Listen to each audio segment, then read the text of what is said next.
Coming up on the Rockbridge Report, the county loses a music legend. And find out how local businesses did on Valentine's Day.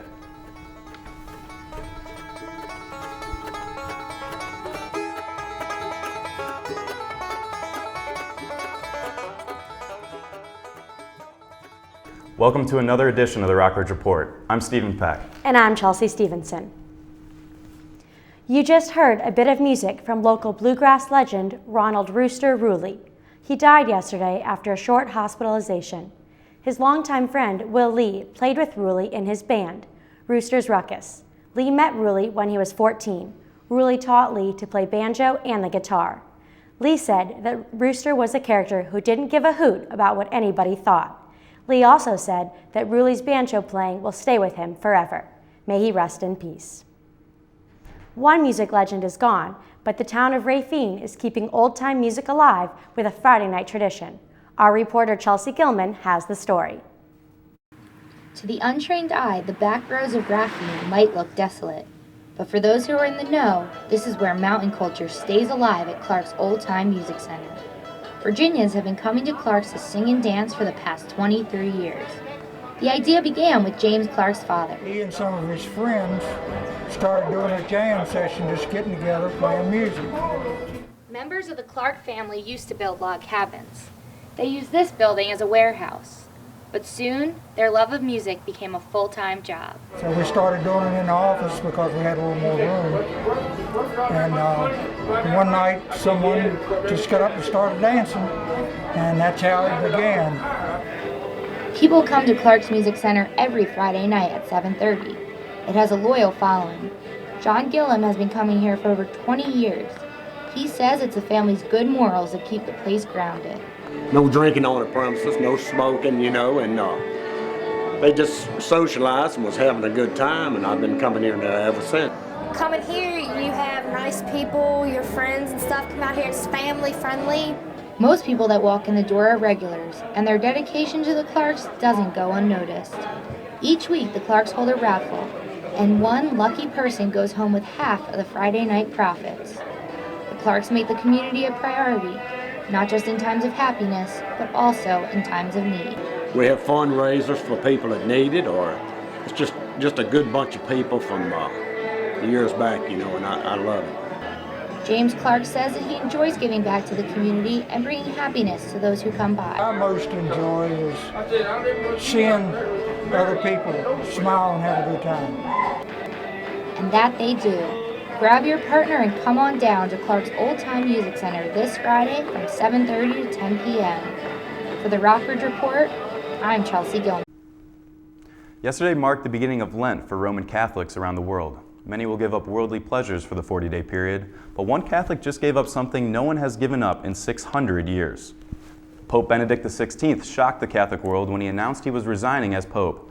Monday morning, he said he will step down at the end of the month because of advanced age. The papal spokesman said the College of Cardinals will elect a new pope by Easter. The news has caused speculation about who will replace him. Africa and Latin America account for over half of the world's Catholics, and many believe the new pope should reflect this reality. For this reason, and well aware of the seriousness of this act, with full freedom, I declare that I renounce the ministry of Bishop of Rome, successor of St. Peter, entrusted to me by the Cardinals on 19 April 2005 in such a way that as from 28 February 2013 at 2000 hours, the See of Rome, the See of St. Peter, will be vacant, and a conclave to elect the new Supreme Pontiff will have to be convoked by those whose competence it is. Reporter Chelsea Gilman spoke to local Catholic Diana Trio about the Pope stepping down.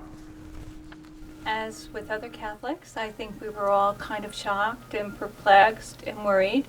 I'm sure most of our Catholic brothers and sisters thought of his health immensely. I know he's endured some heart trouble and things like that, so we're worried about his health. And like you said, it's been 600 years since the Pope has stepped down before, so it is a shock. Landlords in Rockbridge County have always relied on renting houses to upperclassmen from Washington and Lee. This could change in the future. The school enlisted a board called the Residential Life Task Force to study student housing. The task force is making several recommendations, including one that would require students to live on campus for 3 years. Over 40% of Washington and Lee undergraduates live off campus. The task force recommended that the school build new dormitories and a bar or restaurant. Local landlords are worried that fewer student renters will lead to widespread vacancies. Landlord John Welsh predicted there would be over 100 vacant homes. Sydney Evans is a member of the Residential Life Task Force. She thinks new dorms will fix problems with housing rentals in Rockbridge. I think, frankly, a little healthy competition is probably not a bad thing from what I've heard from students, because some of the stories from students are that some of the landlords are not terribly responsive, some of the properties are not in the best of condition, and so maybe a little heightened competition might be beneficial to students. A new order by Governor Bob McDonnell has part-time staffers at community colleges uncertain about their future. The change could reduce wages for part-timers at Dabney-Lancaster Community College by as much as 1/3. This is to avoid the expense of medical coverage under the Affordable Care Act. The act demands states provide health insurance for employees who work more than 30 hours a week. The state considers the 37 adjunct professors at Dabney-Lancaster part-time employees, but it's not clear whether they're included in the reductions. This question should be answered at a public hearing in April. A University of Virginia student is recovering from bacterial meningitis after contracting the B strain of the potentially deadly disease. Almost 50 other students have been treated for the infection, an official said Monday. Dr. James Turner, Executive Director of Student Health for UVA, says that of the 51 students who came in contact with the infected person, 47 have been treated with antibiotics. Early symptoms include fever, headache, a stiff neck, nausea, and other flu-like symptoms. Altered mental states and a rash may follow as the disease progresses. Coming up after the break, President Obama laid down his plans in the State of the Union address. And more news about gun control.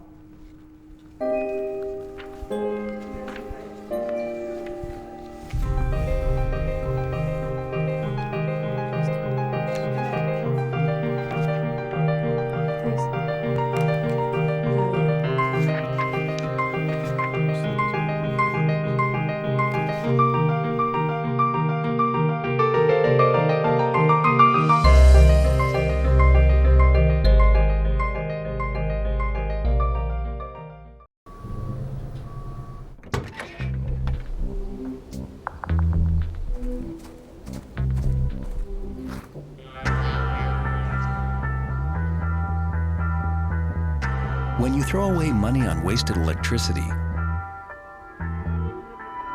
you're throwing away everything you could have bought with it. Saving energy saves you money.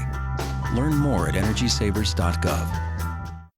2 outs with a runner on first base. Now the big guy comes up to bat, hitting .342 with 92 RBIs and 36 homers.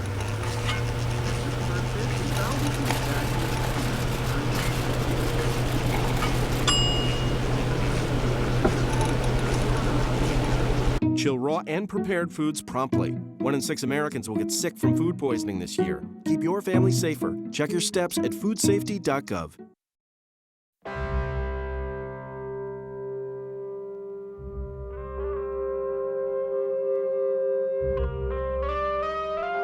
$7,000 high school students drop out every school day.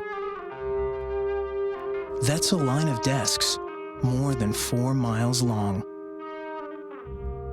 We can keep students in school. Visit boostup.org and take the first step. Tuesday night, President Obama gave his 4th State of the Union address. He focused on how to improve the economy and find work for 12.3 million unemployed Americans. Broad-based economic growth requires a balanced approach to deficit reduction, with spending cuts and revenue, and with everybody doing their fair share. On foreign policy, the president announced a major troop withdrawal from Afghanistan. Tonight, I can announce that over the next year, another 34,000 American troops will come home from Afghanistan. This drawdown will continue, and by the end of next year, our war in Afghanistan will be over. And on immigration, he pushed for a path to citizenship for the 11 million illegal immigrants currently in the U.S. And on gun control, he made it clear he wants action. The families of Oak Creek and Tucson and Blacksburg and the countless other communities ripped open by gun violence, they deserve a simple vote. In his speech, President Obama said his ideas would not increase the deficit by what he called a single dime. Republicans were quick to point out that none of the ideas carried a price tag just yet. After the president's speech, Florida's Republican Senator Marco Rubio delivered his party's message. Presidents in both parties, from John F. Kennedy to Ronald Reagan, have known that our free enterprise economy is the source of our middle-class prosperity. But President Obama, he believes it's the cause of our problems. That the economic downturn happened because our government didn't tax enough, spend enough, or control enough. And therefore, as you heard tonight, his solution to virtually every problem we face is for Washington to tax more, borrow more, and spend more. National and local law enforcement officials support gun ownership rights, but with more protections. The National Sheriff's Association met in Washington, D.C. for its winter conference earlier this month. The NSA is made up of sheriffs from across the country. The group called for better mental health resources. It also wants law enforcement officials to have more access to mental health records. Local officials agreed with the NSA's statement. Rockbridge County Sheriff Chris Blaylock said he worries that guns will fall into the hands of mental health patients. We don't see the gun violence that many areas do, even areas relatively close to us, but no community is immune from what we're seeing on TV. I just hope that we have the measures in place to recognize the folks that need intervention before it gets to the point that they resort to gun violence. In Virginia, access to abortion might get more difficult. Governor Bob McDonnell wants to add to existing restrictions with the state's new health insurance exchanges. Under President Obama's Affordable Care Act, federal funds cannot be used by the insurance exchanges for abortion. McDonnell wants to amend those rules, with only a few exceptions. The governor's changes would prohibit buying any abortion coverage through an insurance exchange. Democrats weren't pleased to hear this was on the table. One called it a war on women in Virginia.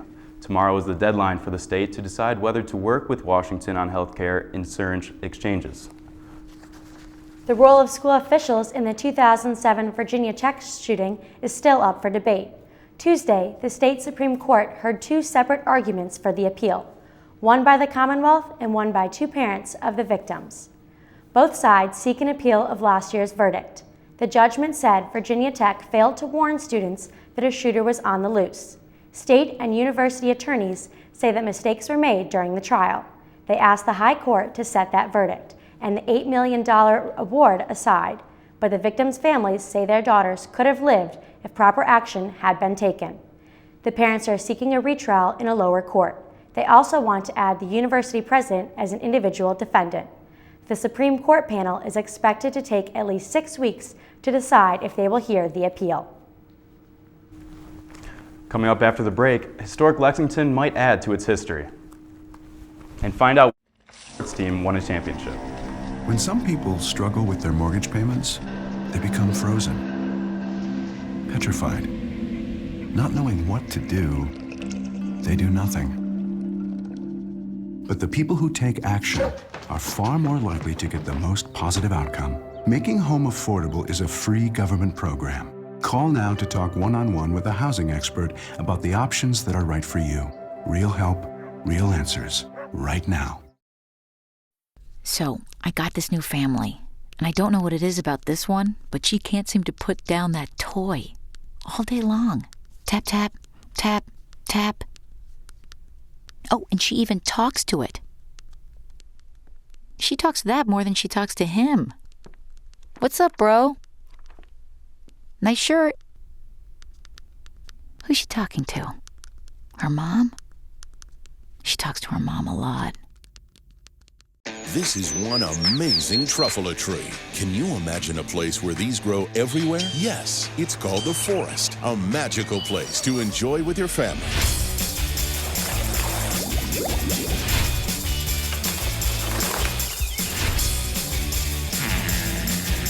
Ooh. So discover the forest and explore all the wonder that's there.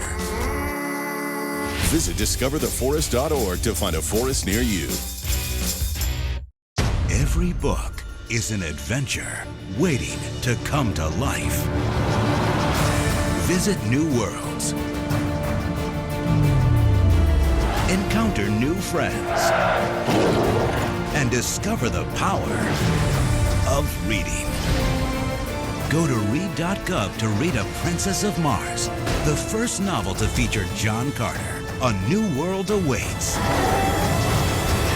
Read. Welcome back. Valentine's Day has been one of the area's nicer days this week. It's been mostly sunny, reaching 49 degrees, but temperatures will dip to 33 tonight. There's a 40% chance of rain tomorrow, though. It'll be slightly warmer at 54 degrees. Tomorrow's low will be 28. This weekend, temperatures will vary. We might even see some snow on Saturday night. Temperatures during the day will peak at 33 degrees and later sink to 20. Sunday should be sunny with a high of 35 and a low of 22. The sun will stay out for President's Day as Monday temperatures will reach a high of 49 and a low of 32. The Washington and Lee women's swimming team made a major splash this weekend. The Generals won their 6th consecutive ODAC title and 23rd overall. The team scored over 1,000 points at the meet in the Greensboro Aquatic Center. WNL sophomore Caroline Hamp was named ODAC Swimmer of the Year. Senior Delaney Rolfe won the Scholar Athlete of the Year award for the 3rd time in a row. And first-year Emma Swab won ODAC Rookie of the Year. In men's basketball, despite Stan Okoye's double-double, VMI lost to Radford 82-79. SVU continued its stellar play, beating WVU Parkersburg 101-64. The Washington and Lee Generals pulled off a 75-56 victory over Roanoke, and Rockbridge High went 1-1 this week with back-to-back games early in the week. The Wildcats beat Stanton by 27 points, but lost to William Byrd 85-55 the next day. In women's hoops, the Generals lost by 2 points to Randolph, and SVU takes on Washington Adventist tonight. Rockbridge County High lost to Stanton in the Blue Ridge first round 42-29, and Perry McClure advanced past the Highland Rams in the Pioneer first round. The adventures of Meriwether Lewis and William Clark are famous, but few are familiar with Clark's return trip through Lexington, while the Rockbridge County William Clark Committee is looking to change that. Rockbridge reporter Andrew Sorgel has the story. The Rockbridge County William Clark Committee addressed Lexington City Council last week. The committee is gathering local support on behalf of the National Park Service to formally extend the Lewis and Clark National Historic Trail into Rockbridge County. They're calling it the Eastern Legacy Trail. That refers to the return of these two people back east after they finished the trip to the Pacific Ocean. Meriwether Lewis died before his return. Clark passed through Lexington on his way to visit President Thomas Jefferson. This building wasn't always here. At one point in time, it was a hotel and a tavern. In late 1809, who should stay here on his way to Monticello? Well, one William Clark. Clark's trail has since been covered by the construction of Interstate 81. Bodie believes Clark traveled through what is now the city of Roanoke and parts of Rockbridge County. And this is 81 coming north. And to the right of the screen here, this is Botetourt County, is Rockbridge County. Supporters want GPS markers in place throughout Lexington and Rockbridge County, signifying stops on Clark's route. Botetourt County has already placed a marker at Fincastle Courthouse near Roanoke.